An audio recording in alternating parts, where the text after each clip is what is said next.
When Russia invaded Ukraine back in February, it was initially described as a special military operation. The supposed objective of this was to demilitarize and denazify the country. Putin had likely expected a quick victory, but now after months of war, there doesn't seem to be an end in sight. In this video, I'm going to talk about how this war might come to an end. I'm going to focus mainly on a diplomatic solution, but let's first take a quick look at some other scenarios. First, there could be a stalemate. In that case, parts of Ukraine would continue to be under Russian occupation. With the continued threat of conflict, rebuilding of the country and resettling refugees would be very difficult. Next, there could be further escalation, with the invasion even going beyond Ukraine's borders, possibly to Moldova or Georgia. There could even be direct conflict between Russia and NATO, which would be a very precarious situation that would turn a regional conflict into a global one, and would bring us dangerously close to descending into some kind of World War III type scenario. Another possibility is that one side could win a military victory. Given the sheer size of Ukraine though, it's very unlikely that Russia could manage it, and Ukraine going on the offensive and pushing the Russian forces back to the border seems equally implausible. Finally, this war might come to an end if Putin were ousted as president. The most likely to be able to remove him from power would be the billionaire oligarchs who command immense political power in Russia, but it's anyone's guess as to what it might take for them to try and whether or not they would actually succeed. Okay, so with that out of the way, let's talk about a diplomatic solution. In the last major round of peace talks in Turkey, Russia and Ukraine had 6 key points of discussion: Ukrainian neutrality, disarmament of Ukraine and their security guarantee, the denazification of Ukraine, suppression of the Russian language in Ukraine, the Donbas region and the 2 breakaway republics, and finally, Crimea. I'll go through each of these 6 points one by one. So starting with point number 1, Ukrainian neutrality. Ukraine has wanted to join NATO for years now. At the 2008 NATO summit, leaders of the alliance pledged that Ukraine would join NATO. And in 2019, the country amended its constitution to include the goal of joining both the EU and NATO. Because of Ukraine's border with Russia, plus the historical ties between the two countries, Putin has always been fiercely opposed to this. Putin has claimed that having NATO members on Russia's border is a threat to their national security, going as far as calling Ukraine and NATO a red line issue. Putin has criticised the alliance for its significant eastward expansion since the end of the Cold War, given that NATO has greatly expanded its membership since the fall of the Iron Curtain. Therefore, Ukraine becoming a neutral state is a main priority for Putin. This would provide Russia with a buffer between themselves and NATO. To end this war, Putin would almost certainly require an agreement from Ukraine that the country will not join NATO. From the Ukrainian perspective, it's a difficult situation to be in.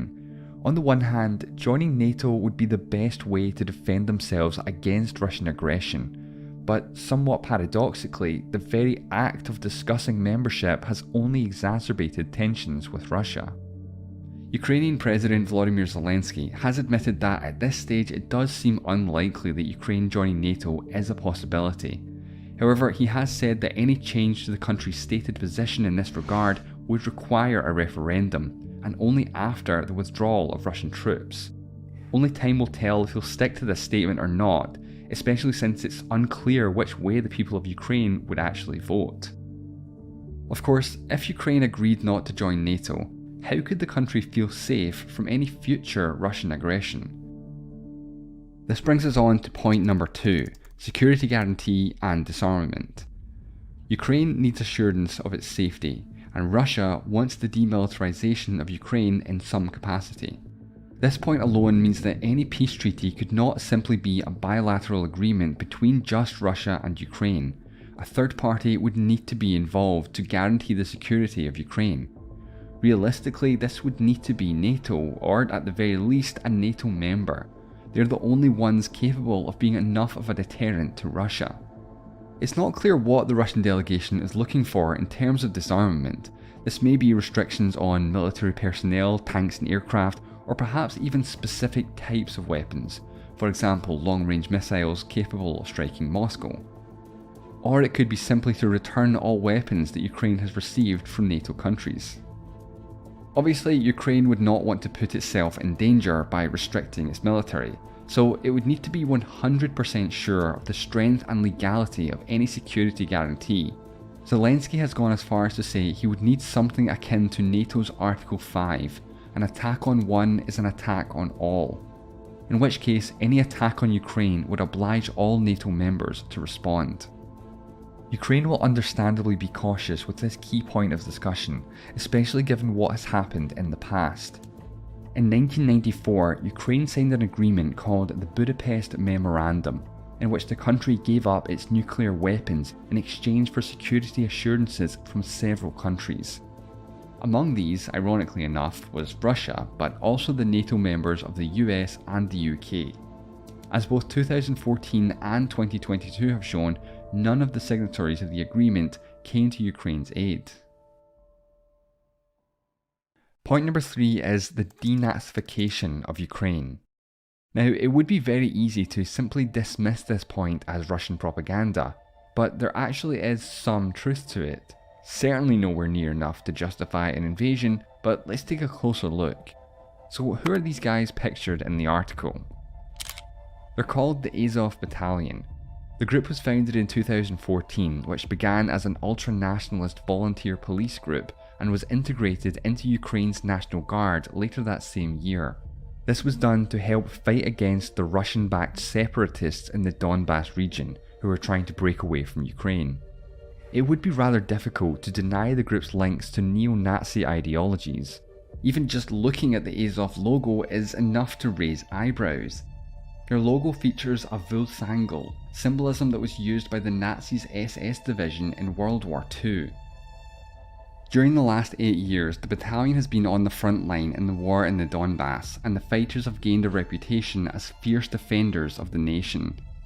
In the 2022 invasion, the battalion was the main unit defending the besieged city of Mariupol, and in fact are the very reason that the city held on for as long as it did, despite heavy and constant bombardment from the Russian forces. More than 1,000 Ukrainian soldiers, including many from Azov, were captured when Russia finally took the last stronghold of the city, the Azovstal steel plant. Estimates of how many members there are in the battalion range from about 900 to 2,000, with the wider Azov movement having perhaps as many as 20,000 supporters. In the 2019 parliamentary election, a far-right coalition won just 2% of the popular vote, winning no seats. Despite their minimal size, this will still be a tricky point for the two countries to agree on. Zelensky doesn't want to admit that the country has a Nazi problem, albeit exaggerated, since it would help Putin legitimize the invasion. In reality though, this will be a low priority for Putin, since he knows that the issue has been blown well out of proportion in order to justify the so-called special military operation. Point number 4 is about the suppression of the Russian language in Ukraine. Once again, there actually is some legitimacy to this point. The native language of Ukraine's population is about 67% Ukrainian and 30% Russian. In recent years, Ukraine's government has made an active effort to promote the use of the Ukrainian language within its borders, although this has often come at the cost of the Russian language, deliberately or not. In 2017, there were 3 different policies that restricted the use of the Russian language. Commercial book imports were banned from Russia, despite making up 60% of the country's book imports. A minimum Ukrainian language requirement for TV broadcasts was introduced, 75% for national and 50% for regional. And the law on education stipulated that Ukrainian was the language of education at all levels. It does allow an exception for English or one of the other official languages of the EU, of which there are 23, none of which are Russian. In 2022, a controversial law went into effect that required all print media to be published in Ukrainian. Foreign language print media is still allowed, but a Ukrainian version must also be published in parallel, with the same number of copies printed as the original.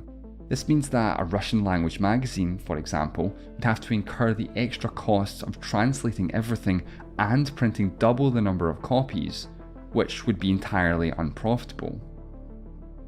These recent policies do seem to contradict Ukraine's own constitution, Article 10 of which states that the free development, use and protection of Russian and other languages of national minorities of Ukraine is guaranteed.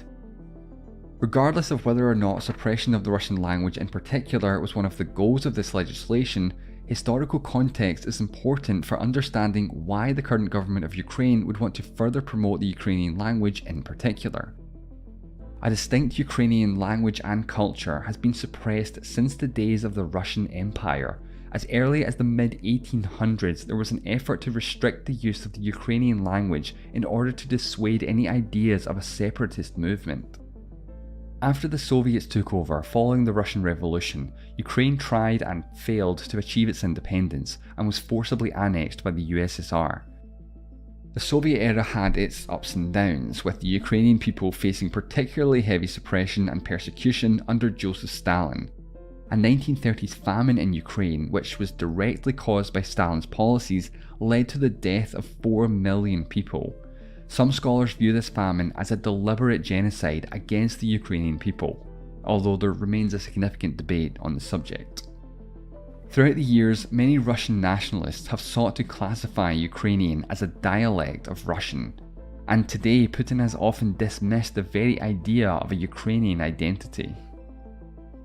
The issue of language, ethnicity, and national identity is an extremely complicated one, with lots of overlapping. Just because someone is a Russian speaker does not mean they consider themselves Russian, and certainly not that they support the invasion. Putin has cited some of Ukraine's recent language policies as evidence of genocide of ethnic Russians. Since the initial invasion of Crimea, however, many Russian speakers in Ukraine have actually made an effort to use the Ukrainian language more in their daily life in order to, quote, avoid using the language of the occupier. More broadly though, there has been a noticeable shift in recent years towards more people in the country embracing their Ukrainian identity and its distinct culture. Any concessions made to Russia in this regard as part of a peace deal would be tricky, since they might not even be supported by the very population that Russia is claiming to protect, i.e. Russian speakers in Ukraine. Point number 5 is about the war in the Donbass and the two breakaway republics of Donetsk and Luhansk. The Donbass War started in 2014, immediately following the revolution and overthrow of the government in Kyiv. With the backing of Moscow, the Donetsk and Luhansk oblasts staged an uprising against the new central government. This escalated into armed conflict, and both oblasts declared their independence from Ukraine. And so once again, defiant fists and Russian flags fly above this Ukrainian government building. It is a measure of the turmoil this country is in. Since 2014, the separatists have held much of the territory in Ukraine's easternmost oblasts, including the regional capitals. Over the last 8 years, there have been numerous ceasefires, but none have managed to stick more than a few months. Just days before Russia's 2022 invasion, Putin officially recognised the two breakaway republics. The conflict in the Donbass region has escalated significantly since the beginning of the invasion. In terms of trying to come up with some kind of agreement to put the broader conflict to an end between Russia and Ukraine, both sides will need to compromise. Russia will likely ask Ukraine to recognise the Donetsk and Luhansk People's Republics as independent, which of course Ukraine could never do. Ukraine will want its territory back, but given how strong a hold the rebel republics have, with backing from Moscow, this would be very difficult. One possibility for a practical long-term approach to achieving peace might be something along the lines of an autonomous region status for the oblasts. This way, they would remain part of Ukraine but have a certain degree of self-governance. The specific details would need to be worked out by the relevant parties, which would be a complex process, but if Russia and Ukraine, and indeed the separatists themselves, were willing to compromise, this could be a potential solution. And finally, point number 6. Crimea. The Crimean Peninsula was part of the Russian Empire from 1783. Then, if we fast forward to the time of the USSR, Crimea was transferred from Soviet Russia to Soviet Ukraine in 1954. The transfer from one Soviet republic to another is sometimes described as a symbolic gesture. The population at the time was 75% ethnic Russian, 25% Ukrainian.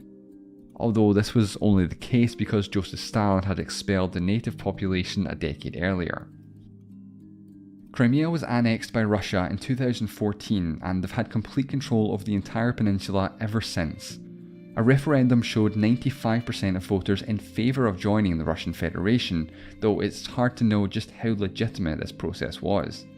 Very few nations have officially recognised Crimea as part of Russia. Unlike the Donbass region, there has been very little conflict in Crimea, even since the beginning of the 2022 invasion. However, this is still a major point of contention for the two countries. Russia wants Ukraine to recognise the annexation and agree that Crimea is part of Russia. Zelensky, though, has remained firm on Ukraine's territorial integrity. This is one key point in which the status quo may actually be the most desirable for both sides, and indeed the most realistic. Ukraine knows that winning back Crimea either by force or through diplomacy is extremely unlikely any time in the foreseeable future. Maintaining the ambiguous status of the peninsula allows President Zelensky to stick to his strong stance on the country's territorial sovereignty and not give Putin what he wants. And from the Russian perspective, Crimea has already been a de facto part of Russia for 8 years now, and while international recognition would be a major victory for Putin, it doesn't really affect the domestic situation all that much. So these are the main talking points for ending this war. Hopefully now you understand why this could take a very long time. And these are just the main points of contention. There are of course other issues that haven't even been discussed here. And on top of this, there are issues that have come up during the course of the invasion. For example, the Russian delegation has stated that Ukraine must return all weapons that it received from NATO countries, and that Western sanctions must be a part of the negotiations, which again just reinforces the fact that any long-term agreement will require more than simply Russia and Ukraine, but likely NATO as well. From the Ukrainian perspective, the country will collectively be looking for some kind of justice for what has happened to their country. Will Putin ever face any consequences for his actions? Could he be tried for war crimes? And what about war reparations to help rebuild the country? Just how much negotiating power each side has will largely depend on what's going on the front line, and which side has the most desire to end the conflict. This will determine just how much either side will be willing to compromise on these 6 key issues, and much more.